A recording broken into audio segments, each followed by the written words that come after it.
Welcome back, folks. This is Everyone Loves Pirates, and we are playing again in our fortress of Lanternabyss in Dwarf Fortress 2014. Yay!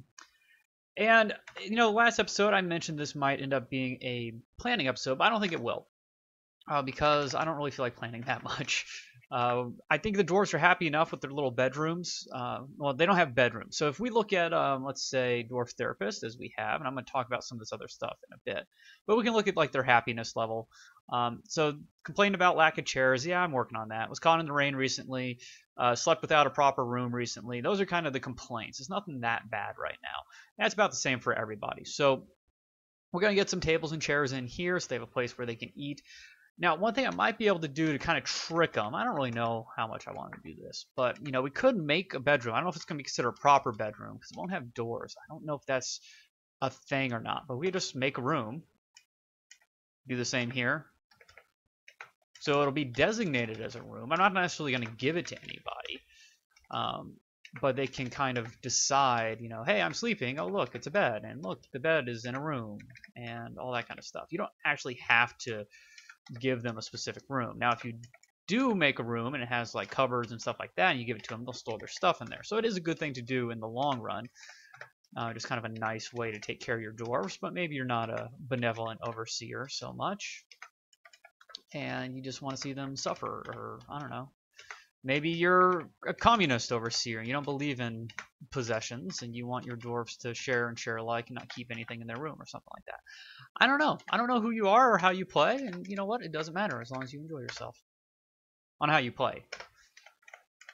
If you're gonna like wipe out an entire, peoples or something like that because you're some crazy, leader somewhere. One, I'm surprised you're watching YouTube, and two, don't. That's bad. Let's just really check our table situation here. Let's try to get some more. We have 3. Awesome. And let's look at our chairs. We have 3 as well. Amazing how that works out. And really, that could be enough for the amount of dwarfs we have right now. Just make sure everyone has a table to sit at and chairs and stuff when they want to eat. But let's kind of check out our mason. Yeah, let's have them do a few more.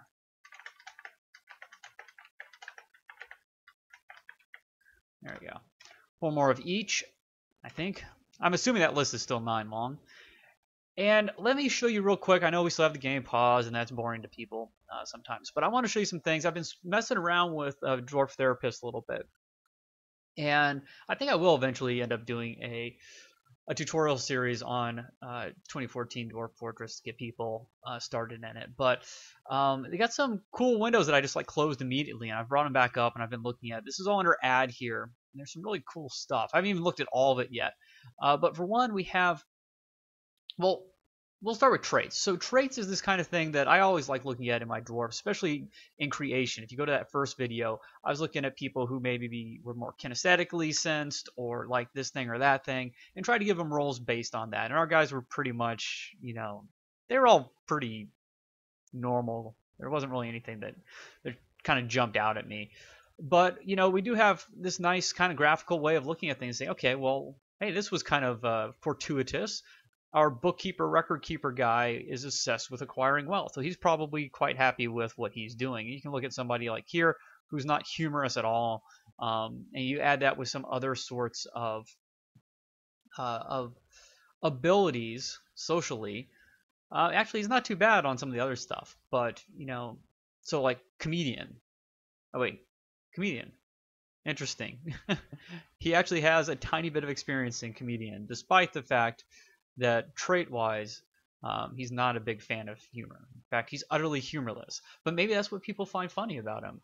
Oh, that Kib, man, he just doesn't get it when we make fun of him. It's hilarious. So you have these traits that you can go into. I won't go into it in too much depth, but this other thing that's a little more interesting is roles. So as I was talking about before, you have kinetic sense, you have creativity, you have all these different sorts of traits that your dwarf can have. But that does affect, like some of these are inert traits, some of them are things that can be kind of leveled up in time. But this affects, their ability possibly to do a job well or to level up their skill quickly in a job. So some of the funny, maybe not necessarily funny things, but let's say we look at our Fisher Dwarf here, right? He's quite the good Fisher Dwarf.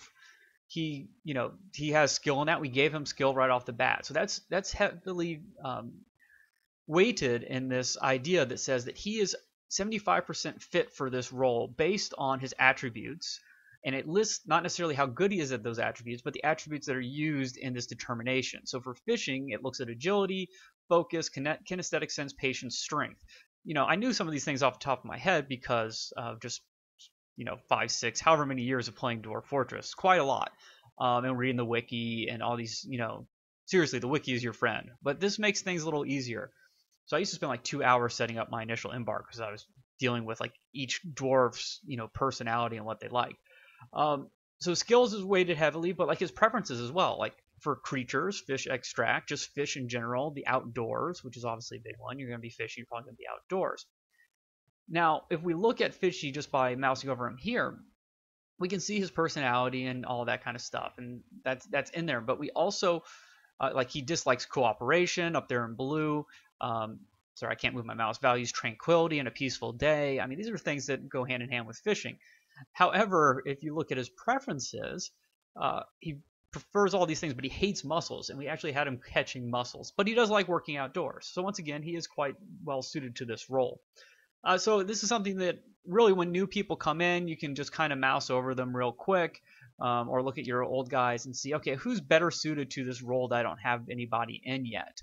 So, maybe if we're looking for a fish dissector, which I had Fishy here being a fish dissector, and I just changed it because really he's only 46% fit for this role.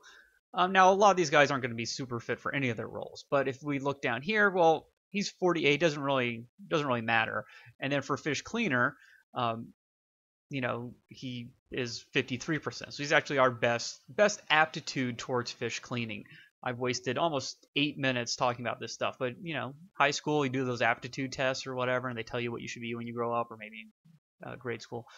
So this is just some kind of cool stuff that you can do from within Dwarf Therapist, which really should be able to speed up your gameplay sessions without losing that depth that's so much fun in Dwarf Fortress. You can ignore all of this and just go ahead and have a very similar type of game, but I think it's fun to play towards people's likes and dislikes and aptitudes and stuff like that. So with all that said, let's get back to things. Now I am, at the end of the last episode, we did make a little stairway down to see how far the dirt went down.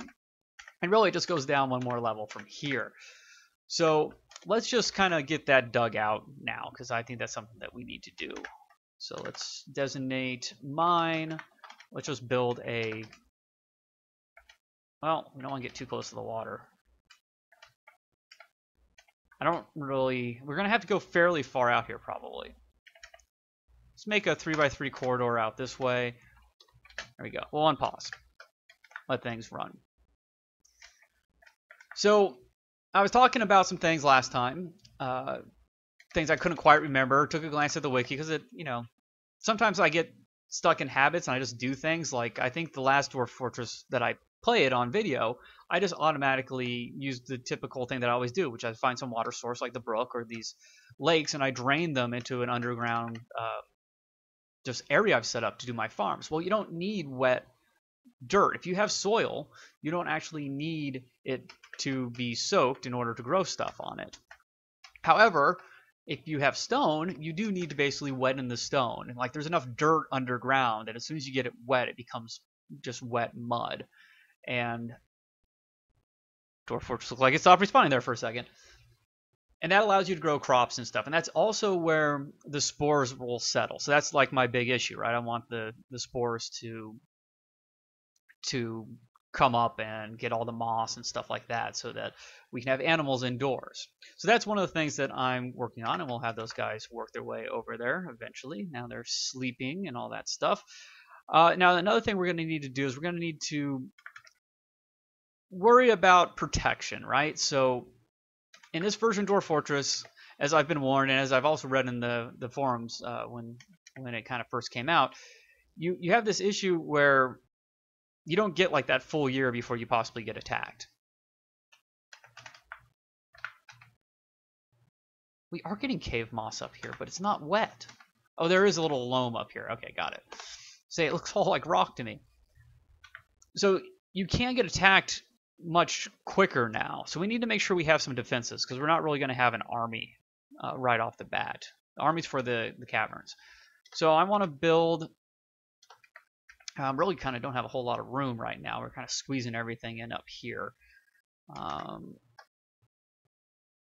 Some native platinum. Nice. Okay, so now we're getting into the just dirt, which is good. We'll clear out a lot of this dirt area. In the meantime,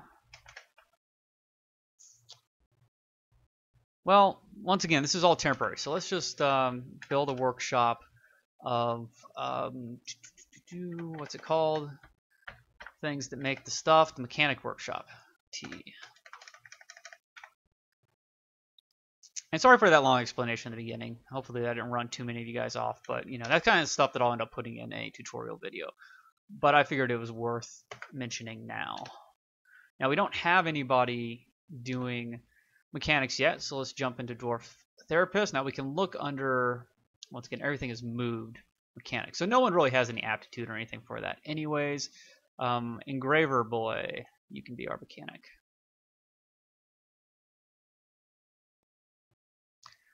Another thing I probably ought to do, just so people will actually come here, make sure they come here and eat. Just at least make a little bit of a dining room here. Just available for anybody. Put the table down, especially now that no one's sleeping. A marble table. We might want to forbid marble for now. And that was another thing that I actually made a mistake about earlier. I was watching one of the videos. I think it was video 2. I was talking about you don't want to dump in a big square because you might catch a workshop and then like have the, use T to look at a workshop, you see that it has shale. It's built with shale. And if you end up dumping that, it will forbid it. Now it won't forbid it when you try to dump it because it can't dump it, and it forbids things after it's dumped. Actually, it may actually forbid it immediately. No, because I think if you okay, sorry. Let's just try it. DBD. Let's dump this here. Okay, now let's look at it. Yeah, so it's designated to be dumped, but it isn't forbidden yet. As soon as it gets dumped, it will become forbidden. And I mean, maybe the same thing is, let's just try it on a workshop. Why not, right? So now if we use T to look at this, so it's dumped. And that could, in the past, I may be partially remembering that it made the workshop kind of get a little buggy or something like that. Let's undump that just from there. But really what I was talking about, or what I was misremembering, is that if we go into Z here, we can go to stone, right? And we can say, okay, let's forbid doing anything with any stone. So we can make it restricted, which is fine. It won't use the marble for anything else. That's okay. But let's say you have somebody who is doing a masterwork. They're in a mood, and they're going to make some awesome artifact. Well, maybe you see them run over and start grabbing some shale or something that's useless. Like, no, we make it out of marble, dude. Or they're making out of tin. You're like, I have all this like gold or platinum here. Make it out of that. That'll be so much, cooler. Well, you could go to your, and once again, this should probably just be in a tutorial deal, but you could go to your stone menu, right? And you can, from here, you could just forbid all shale. You forbid everything except for the really nice stuff while he's building his deal. But if you forget to unforbid it, or if you're saving up, maybe I don't want them to use something else that's not an economic stone, but I want to save it for later, or whatever. You can forbid all that, and they won't ever touch it. But that also forbids what the workshop is built out of, and can, in the past, cause a lot of bugs and stuff. So I did misspoke. I wanted to clear that up, but at the same time, you guys probably don't care at all. Okay, so let's dig out quite a lot of this.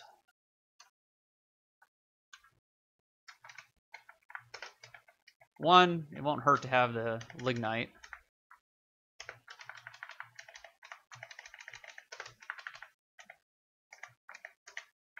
Sorry, let's do it this way.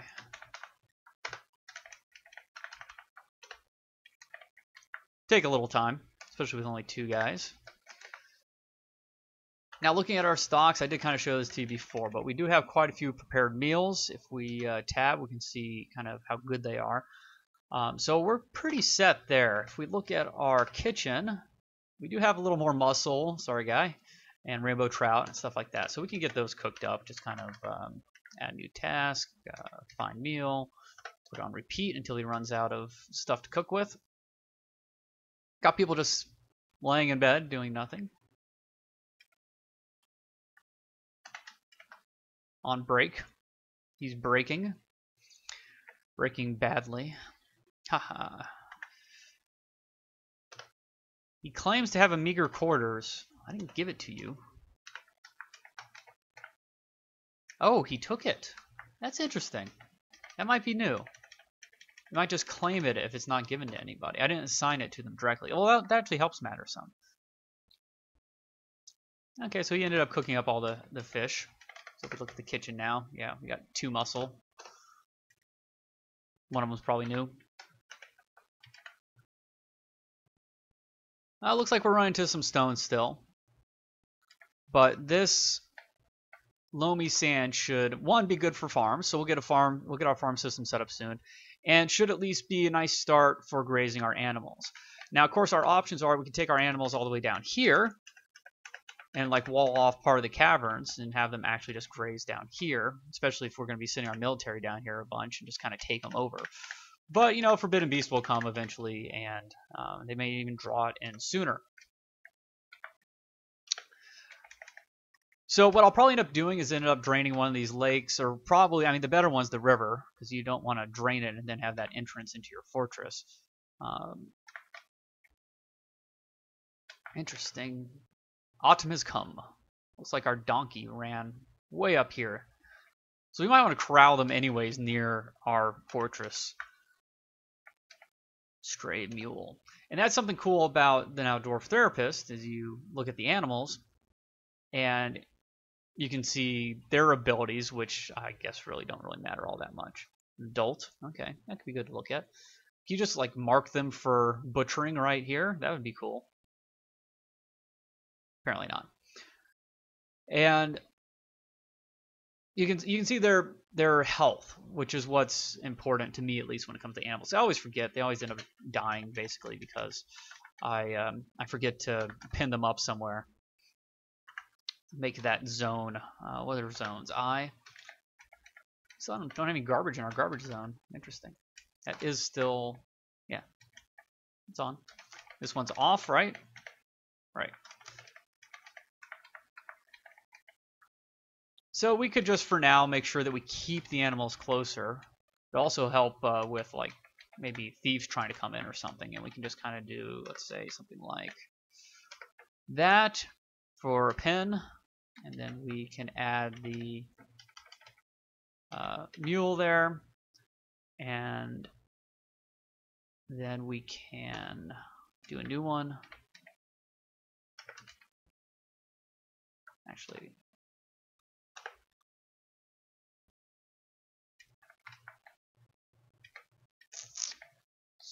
do something like, yak bulls eat quite a bit of grass, or at least they used to. That may be something that's got fixed. At least when it came to like really large animals like elephants and stuff, they wouldn't eat fast enough. They would die even if they had enough food. I think they ended up adding a way to, like, if you had someone taking care of them, he would help feed them or something like that. But where are you going? Just running. Oh, you're probably going to get the animal, right? Never mind. Carry on.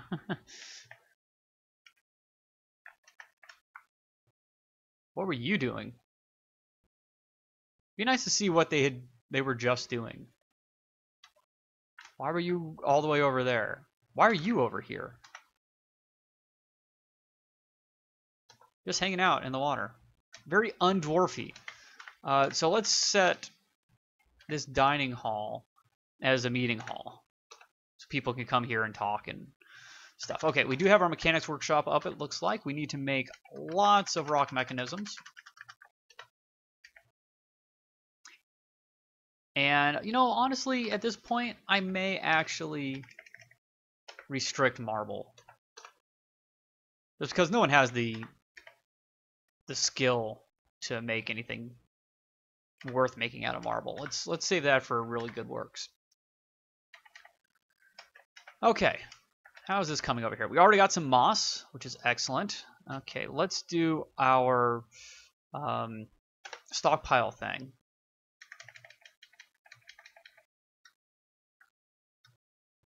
And where do I want this? Usually I do it near the stairs. I wonder if we can prioritize that.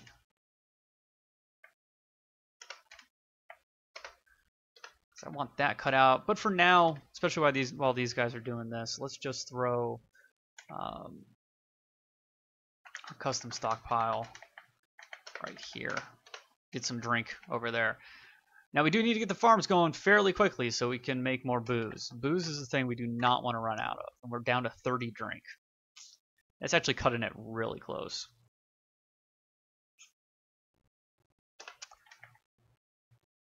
I think once I made a fortress where I ran out of booze. Like I didn't make it a priority and they had to drink water, and it did not end well. Unless you think fun as well. Then it ended spectacularly. But at this point in my Dwarf Fortress career, I really shouldn't be losing fortresses because I didn't make enough booze. So really, let's kind of do that right off the bat. So let's build a farm plot. I mean, this is going to be kind of ugly to start with, but... Oh, gosh, I forget. I always forget about those stupid plots.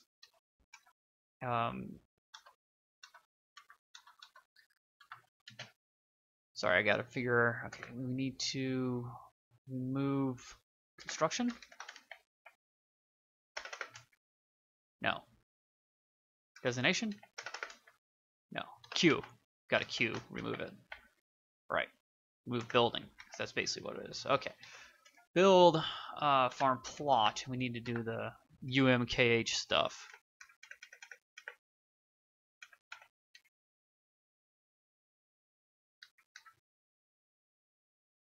There we go.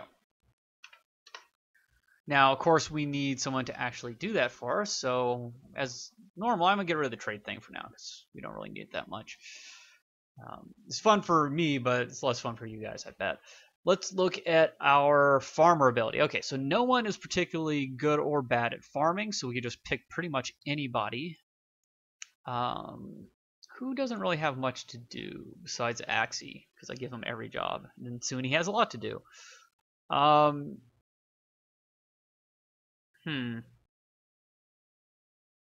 master engraver here is doing what? Didn't I make him do something? Made him the mechanic, right? Mechanic, yeah. It's just hard to see against that background. Wow, it's really hard to see. Okay. Well, we're not going to be making stuff a ton right off the bat, so we're going to make you a farmer. Our fish cleaner, we can make a farmer. And commit. Good. 2 farmers should be good.